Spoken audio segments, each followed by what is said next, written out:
मित्र वणव्यामध्ये गारव्यासारखा ही कवी अनंत राऊत यांची कविता खऱ्या मैत्रीची व्याख्या सांगते।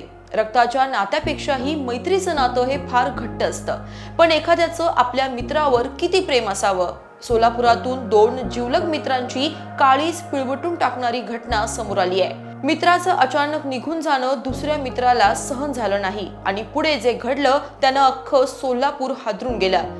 दक्षिण सोलापूरच्या वांगी गावात गोरख भोई नावाचा एक तरुण काही कारणास्तव शुक्रवारी रात्री आपल्या घरी गळफास घेऊन आत्महत्या करतो।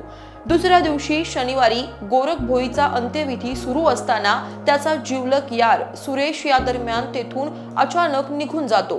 काही वेळातच गावात वाऱ्यासारखी बातमी पसरते की सुरेशनं शेतात झाडाला दोर लटकवून आत्महत्या केली आहे। एकीकडे गोरखचा अंत्यविधी सुरू असतो आणि दुसरीकडे त्याच्या जिवलग मित्रानं गळफास घेतल्यानं वांगीत दुःखाचा डोंगर कोसळतो।